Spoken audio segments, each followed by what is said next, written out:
West Lawn's Rated Coaches Show brought to you in part by Dr. Jackson Fordham, DMD. Call for an appointment today.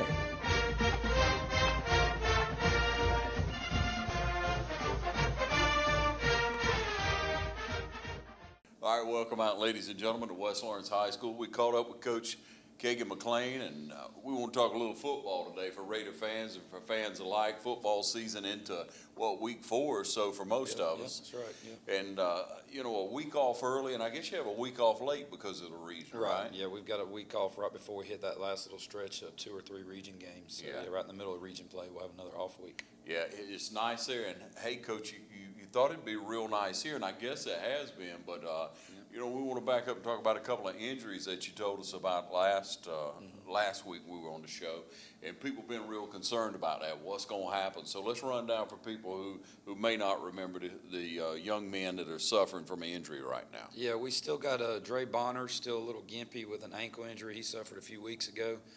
He's practiced a little bit this week, but he's not full speed. I don't see him as being able to go this Friday. Yeah. DeEric Jackson got hurt in the Dodge game. He's moving around pretty good, but I can't see him playing this Friday either. He's still got a little tenderness there. And if it's a hip pointer or what? Hip pointer, yes, sir. And if there's any doubt, we're probably going to hold him out. The worst thing that could happen would be to re-injure that going into region play coming up in a couple weeks. He's begging to play, but we're going to kind of play that day to day and see how he is on Friday. Yeah. EJ Holmes, I don't think will play at all Friday either. Still nursing that ankle sprain. Definitely need to get him back healthy. He's moving around a little bit too with it, but we want to be safe rather than sorry when it comes to those guys. Have they practiced at all? DeEric has been out there and went through group time, but we have not put him in any contact. We just want to see how he's moving around. EJ has not practiced yet. He may try to go a little bit today just to run around on it and see how it feels. But if I was a betting man, I would say that neither one of those guys will be playing this Friday. You're the one that has to bet. There you go. Yeah. All right, so you taped up that ankle on EJ till it was about blue, and he still feels pain on it? He's just got a little tenderness in there. Yeah. I worry about him making a cut, re-rolling that thing, and tearing something. And we want to win more than anything, obviously, but we got to take care of those kids and their health and their safety, and we also got to look down the road at the ones that matter. So. Yeah. I hate it because I like to be at full strength going into every game. Sure. But we may have 3 starters out on defense and EJ out on offense as well, and we'll just throw some guys in there that've been practicing hard and playing hard and believe that they can get there and get it done. Yeah, and Raider fans, football fans alike who know you, who've watched you coach over the past years, are firm in the statement that past performance is indicative of future performance. Right. And in the past, you've held out kids in games that really don't matter because you don't want to suffer the consequences down the road, Coach. And that's just smart coaching, in my opinion. And I'm sure in yours because you're making a decision. Well, I tell you, it's hard. I hate it. I'd love to have DeEric and EJ out there playing defense for us and offense this week. But we're going to make a game time decision on those guys. If it was up to them, they'd both play.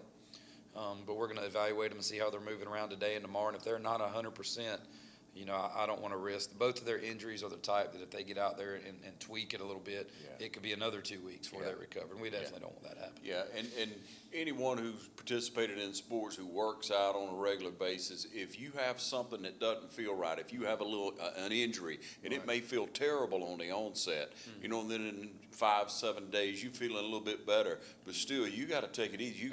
You got to give yourself time to heal, and that's what so many people don't do, and then they re-injure, and you never have time, and that's just not good on a muscle. That's just not good on a bottom line. You got to take care of your athletes. I mean, they're the guys out there playing every Friday night. We coaches do all the interviews and talk to the paper and do all that nonsense really, but they're the ones out there on Friday night getting after it, laying their bodies on the line and sacrificing for a sport that they love and for their school. And our job as coaches is to put them in good position and take care of them and make sure they're at their best. And if they're not at their best, then we need to put someone else in there and let them get back to their best. And so we're looking on ahead, and first, Coach, you had a week off to prepare for a 5A school. I mean, you are talking about a 5A school, a growing school. You got good size athletes. Every year you played them. Definitely. And what's it been, 2, 3 years, 4 years? How many? It's 3, What's I that think. happening? 3? Yeah. Okay. And so you go into them this week. So that makes a little bit of a difference, you know, travel and what have you. Right. But how do you match up size-wise if you look at them? Well, we don't match up size-wise with anybody, if you want to know the truth. We're a very undersized football team. Yeah. I like playing South Effingham simply because they're so well coached. I know they haven't had the greatest record the last few years, but they're a very well-coached football team. They're very similar to us in what they do on both sides of the ball. But you know, a lot of the things they do on offense really helps us get ready for region play. And so I like playing those guys. I like going down there. It's a good atmosphere to play in. They are, you know, they've got size on the offensive defensive line. They've got a great quarterback who can sling it. They always seem to get a tall, really dependable kid who can sit in that pocket and pass it. A little different than what we've seen. He's not as much of a runner. He will run. He will get out of contain and go out there and gunsling and make things happen and just throw the ball 50 yards down the field on the run. And he's done a lot of that this year. I like him at quarterback. He's a good-looking kid and a good player. Yeah. And we're going to have to really account for him and contain him and lock up on coverage when he does break contain and gets out of the pocket. He's not like, you know, Dodge's quarterback that's looking to run it, you know, 15, 20 times a game. But when he goes back and he drops back to pass it, if nothing's there, he's going to tuck it and take off. And we've got to really account for him. They got some tall receivers that are very dependable, you know, like us, maybe not the fastest kids out there, but they're going to run good routes. They're going to catch the balls that are thrown to them, and they're going to be very solid on that side of the football. Same thing on the defensive side. You know, they've got some kids who are going to be, you know, assignment sound, do what they're supposed to do, and it's really going to be a pretty even match, I think, on both sides of the football. Yeah. We'll take a short break, ladies and gentlemen. We're going to be back to talk about the game coming up this weekend, what it's like in the off week, and then also maybe about some of the kids who are coming up, some of the younger kids who are going to have to step up and play this Friday night. We'll be back in just a moment. Fairview Fitness Center, open 24/7 with staffed hours available every day. Fairview Fitness Center, serving our community for over 30 years. Push your fitness further with our gym facilities, fitness classes, freestyle areas, and more. Join today and see the benefits of a healthy life. All new members are provided with a complete health assessment upon request, and new members are provided with a fitness orientation to familiarize themselves with exercise equipment, all by one of our staff exercise physiologists. For more information, call 353-1900. Visit us at 200 Industrial Boulevard behind Fairview Hospital or log on to fairviewfitness.com. Every team has a leader, and Lawrence County's leader in hometown banking is Farmers State Bank, proudly supporting local high school football. Farmers State Bank salutes those who make our community great by working hard to make Friday night football happen. Best wishes for the 2018 football season. Go Irish, go Falcons, go Crusaders, go Raiders. And count on the team at Farmers State Bank, Lawrence County's leader in hometown banking. Member FDIC and an equal housing lender. The City of Dublin's Natural Gas Department is offering a $1,000 rebate on the purchase of a natural gas, stove, furnace and tank or tankless water heater for new construction homes or if you're remodeling your home. Individual rebates include natural gas tankless, up to $400 rebate and free gas service installation. Natural gas tank, free 40-gallon or $200 rebate on other sizes, free gas service installation. Natural gas furnace, $200 rebate. Natural gas stove, $100 rebate. Natural gas dryer, $100 rebate. Natural gas grill, $100 rebate. Natural gas logs, $100 rebate. Maximum yearly rebate? No maximum. Save now. Save later. Call the City of Dublin Natural Gas at 277-5048. All right, welcome you back again. We're talking to head coach Kagan McLean. And Coach McLean, you know, fans of Raiders have watched you and they know how serious you are about playing football, about the physicality of it, about playing intelligently. So you had a week off. Right. You got you just talked about, before we went to break, you just talked about the quarterback and that, being a pretty good athlete. He's going to stay in the pocket, going to throw the ball pretty well. Mm-hmm. You talked about how well the kids will run the routes. Mm-hmm. So you got to look at, I got a corner and two linebackers out. I got a corner and a starting outside linebacker and my real headhunter on the inside out. So who are you replacing those kids with? Xavier Lewis will start at outside linebacker. He's played the last couple weeks. He's a junior who did not play last year. He's come out and really just hustles around and is a good kid. He's still learning the game of football, having not played at all last year. Yeah. But he's learning quickly.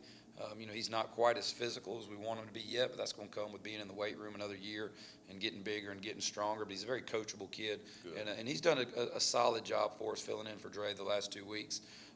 At inside linebacker, there's probably going to be Bradley Wilson stepping in for De'Eric.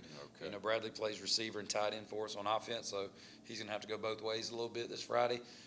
He's been our backup linebacker all year, and Bradley, he's not quite the physical specimen De'Eric is, but he's a dependable kid who wants to win and wants to do well, and I think Bradley will do a good job in there for us. And at corner, we got a couple guys that we're going to rotate in. Andrew Green and Jaquil Edmond will probably both play a little bit of corner this week. Whichever one's really getting it done is probably going to get most of the reps. They both gotten equal reps in practice this week and have done a decent job. Of course, anytime you lose EJ, who's arguably our best athlete, it kind of hurts us a little bit for sure. But I think those guys will step in, and they're going to have to be solid. They're going to have to be assignment sound, and they're going to have to keep everything in front of them and come up, make sure tackles. Yeah. We can't let them pick on our weak points and get a couple cheap scores on us. Yeah. But I think all those guys will fill in and do a good job for us. They're good kids that practice hard, and we believe in them, and they're going to get their opportunity this Friday. Yeah, yeah. And Coach, it's so hard. It's like if you're trying to prepare a student for anything, you talk about knowing the game and understanding football and what's going on the field and being able to read it. Now, that's a special talent on a kid. It really is on any athlete. But, you can't cram it all in. You can't just sit there. You try that, reps, like you say, but it's difficult. It's kind of like learning, Spanish or French, and you don't know anything. You know very little about it. It comes with experience. You learn football. You can go out there and you can practice and you can do the drills, but then they got to learn to take those drills to the game, and they got to learn that Friday night in that environment how to apply what they learned in practice to that Friday night environment. So it definitely takes experience. It's not something you can just get with, hey, he's had 3 days of practice, he's ready to play. Yeah. It's not. Football is one of the few sports I think left that really a lot of coaching is really involved in it. That's why I love it. There's a lot of strategy involved in it. There's a lot of give and take between coaches in a Friday night game. It's not like you can just be a great athlete and just go out there and show up and play. I mean, there have been a lot of schools with great athletes who don't win because they're not in the right position, or they're not putting in the time in the weight room, or they're not doing what they need to do on the other end to be ready for Friday nights. And luckily here, we've got good kids who do study, who have been in the weight room, who maybe you're not as great athletically, but they make up for it by being in the right spot and by playing hard and just being that type of kid. But it's one of those things where you got to have the experience. You've got to get out there and get the reps in a game atmosphere to get better at it. And so it does hurt when you have to go to that second or third kid, and especially as young as we are. We've only got 4 seniors on defense. So when you start going to the backups to those younger guys, you're getting down into the sophomores and maybe even a couple freshmen in there. And that's when you get a little worried, just because, not because they're not good kids, but they're younger. They haven't had the weight room as long, and they don't have that experience. And like you say, you can practice, you can go through the reps in practice, Coach, but when you hit the lights on Friday night and you're against another team, it doesn't look quite the same. Absolutely. As scrimmage. You can't. The kid's steps a little different. The lineup, the blocking may be just a little bit different when you're actually there in the fire, so to speak. But when you have kids out, when you have people out in anything, Coach, you got to go back to your core. You got to go back to the kids who are the toughest. You got to go back in this situation defensively. You got to go back to your line, I'm sure. Right. Yeah. I mean, we're definitely going to have a great game by our front three. And I've been preaching that all week. I said, look, you guys are going to have to dominate. You're going to have to control the line of scrimmage. We need to establish a new line of scrimmage on every snap in their backfield. If we're unable to do that, if they're able to block us up front and get to the second level, it's going to be a long night for us, to be honest with you. But if we can dominate up front, if we can hold our own in the secondary, I think our linebacking core will be okay. It's going to be one of those games where whoever makes the most plays is going to win. I know people could say, well, that could be every week, but when you're evenly matched, I think a lot of it comes down to who executes better. If they execute better than we do, then they're going to come out on top. If we can go out there and we can execute, I feel like we'll come out on top. Yeah, and if you can get that, the way the line is played in most of the games or in the game so far, that you've been able to evaluate them in, if they can get in that backfield, if they can get them behind the chains, right. On that first down, then that's going to be huge for you. And again, that's why I'm bringing it up, because I know you preached it to them all week. That's the key when you lose a couple, and that can be your strength. Right. Because of of the power of them coming off that line, of how well they do against bigger kids, and they're going to face bigger kids again this week. Yeah, every week. Heavy kids, but that strength, that time in the weight room, that freshman and sophomore year, and some of them into the junior year now, and there they are. It's paying off. So you teach that to younger kids, and coach, you go right on down into. I know when they come in, unless they got driver's ed or something like that with scheduling, they got to be in the weight room. They got to take weightlifting and start to get stronger and learn that technique, learn how to lift first, and then start pushing the weight. But you look at that, and you got to go back and you look at your JV, and so it'll give us a good opportunity right here today to talk about that and how they're able to match up against Houston County, against Bodega, that they play against some tough teams who. Either you got a ninth grade team you play in this year, right? Yes, and then you got definitely. a JV. Let's talk about that just a moment. Yeah, we've got two sub-varsity teams. We have a JV, and then we have what's called a C team. Our JV are mostly sophomores with a few juniors in there that aren't quite ready for Friday night or just getting reps because they're a backup. Our C team is our ninth graders plus a couple 10th graders who maybe didn't play their ninth grade year or haven't been in the weight room as long and aren't ready. Our goal on those sub-varsity teams is to play as many kids as possible and get that experience factor. We could combine our JV and C teams into one team and have a really, really good JV team that could win a lot of games. Or we can split those guys up and get a bunch of reps and be better off down the road when those kids get ready for varsity. So, my philosophy is I want to split them up. I want to get them playing time. It doesn't do our ninth graders any good to come out there and be JV backups all year where all they do is practice. I want those guys to have games, and they're going to take some beatings sometimes when we go play the bigger schools over in Warner Robins and in Houston County. But it's experience. They're going to get on the field and they're going to get reps. We're going to get film. We can correct those things. But our JV and ninth grade have both played 2 games each so far. Both are 1-1 on the year. So they've done a decent job. Our JV is especially tougher this year because we've got so many young kids playing on Friday nights. A lot of 10th and 11th graders are starters for us on Friday nights. So that kind of, shrinks your JV down. So you're really getting down to, who's left to play JV. But those guys are doing a great job. They're getting a ton of reps. And I'm excited about that because I think that's just going to make them better when they get ready to step in and be a Friday night guy. We got a couple kids starting on defense now. That are ready simply because they got so many reps on JV the last year and the year before, and so they know the defense, they know the scheme, they know the technique, they know what we want out of them. And our philosophy, as you mentioned earlier, especially that D line, is defensively our philosophy is we want to be stout on the D line. Everything we do defensively starts up front. If we're good on the D line, I think we've got a chance to be good on defense. If we're not very good on the D line, no matter how good we are behind them, I feel like our chances aren't very good. It's going to be a long So we really, really focus on that D-line. We really work those guys, and we really look for the 3 nastiest kids we can find to put up there and put their hand in the ground. All right.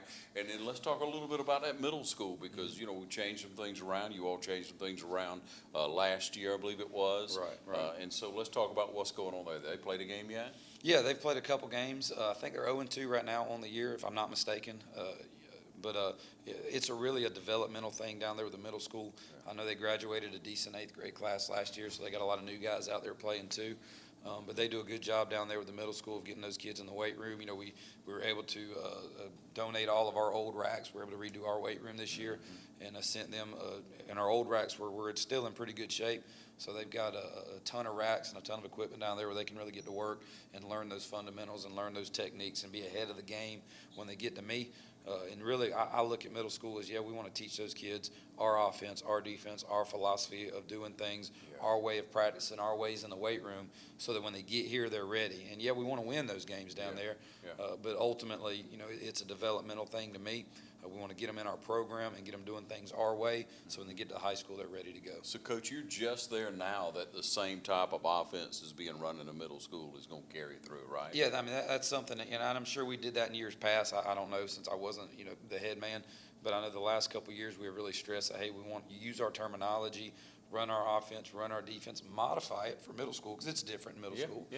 But use the same terms. So when they come to me, they know what this means and that means, and they know the formations. They know how we call some things. That's the big thing is the mental learning, and learn our techniques, learn how we play this technique, how we play that technique. So when you get to us, we're not starting from scratch because worst thing in high school is when you get a ninth grader come in who played 2 years of middle school and doesn't know anything about your program. And luckily we got some guys at our middle school that are doing a good job of implementing that for us. All right, so we're going to come back in just a moment, talk to the head man during the coaches show right here on West Lawrence. So you stay with us. We'll be right back.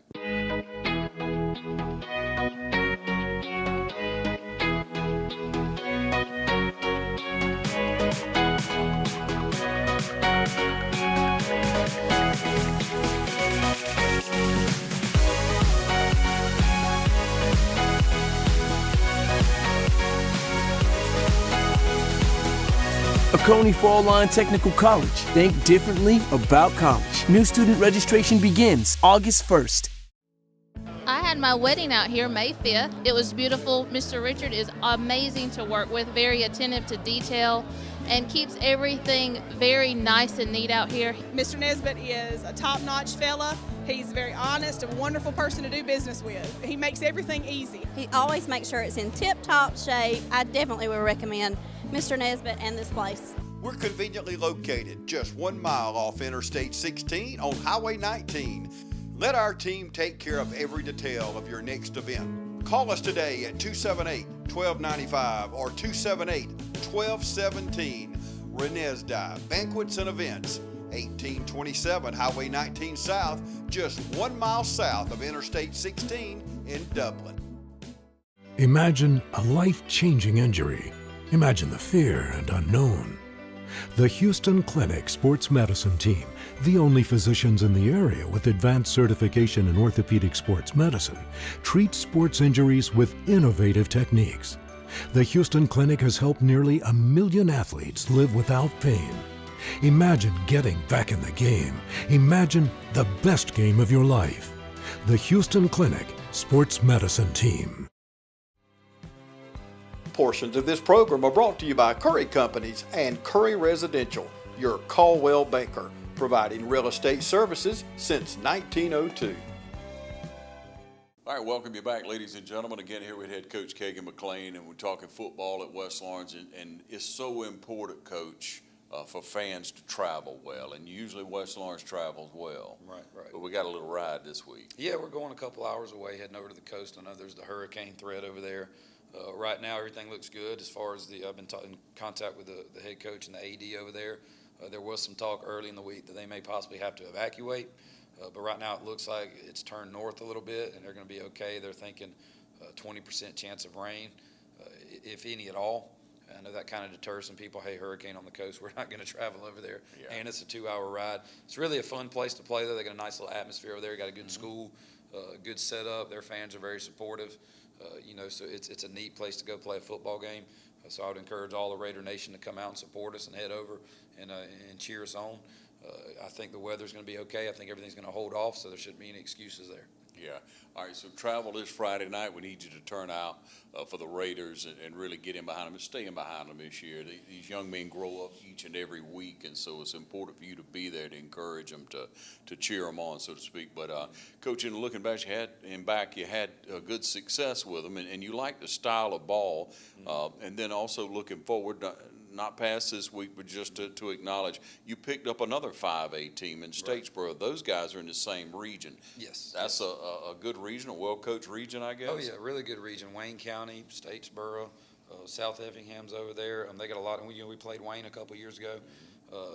Definitely some good football teams over there in that region, well-coached football teams, teams that get after it. Statesboro is going to be a fun game. We hadn't played Statesboro, and I don't know when or if ever. I'm not sure. But they're going to be a big physical football team. It's going to be a good matchup for us. I like to play. It's hard for us, as we've talked about before. We're kind of in an area where there's not a whole lot of bigger schools around us. So we've got to travel to Warner Robins or to the coast or somewhere like that to find those 4 or 5 and 6A schools to get some bigger schools in there. We do want to play some local schools, though. Unfortunately, a lot of them are AA, so we kind of got to be smart about that because you know how people are. They'll say, oh, you're quad A, you're playing a AA team. Probably because it's local. It's a good gate for everybody, and it's good early in the year. And a lot of the local teams we play, Vidalia, and some of those teams are really good football teams. Right. People don't realize it. Yeah. So it's kind of a give and take. But I do like playing the bigger schools. trying to get ready for region play. You got to be smart with travel when doing that, but it is beneficial for sure. So, Coach, how's Mathis looking? How did he look this week, and how's he feeling? And then probably without EJ on offense, how will that affect who'll be your receiver that'll take his place? Yeah, AJ's looked good. You know, AJ's solid as always. He's a guy we really depend on out there to kind of make things click on offense. You know, we've got several options out there at receiver. You know, we'll still have McKinley Kemp and Trent Carr and Brent Carr rotating out there. There'll be some younger guys that'll probably see some reps. You know, Bradley Wilson will still play some receiver, even though he's starting on defense. Yeah. Caleb Appleby, a sophomore, will probably get some reps this week. Yeah. You know, there's some other guys that we'll definitely have to put in there. Daniel Dorsey, a safety, will probably see some reps at receiver this week. You know, we got to do what we got to do to get our best 11 on the field and at the same time be fresh as the game goes on. But you'll probably see a lot of different guys rotate in there at receiver. We may have to, you know, be very smart schematically, establish the run game, hit some easy routes for AJ early to get those receivers comfortable.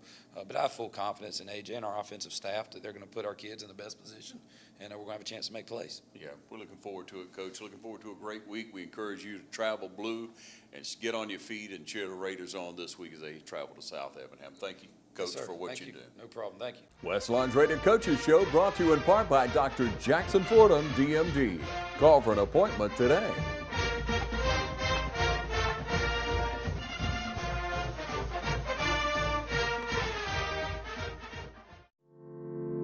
At Morris Bank, we understand that your personal finances and banking experiences can be stressful.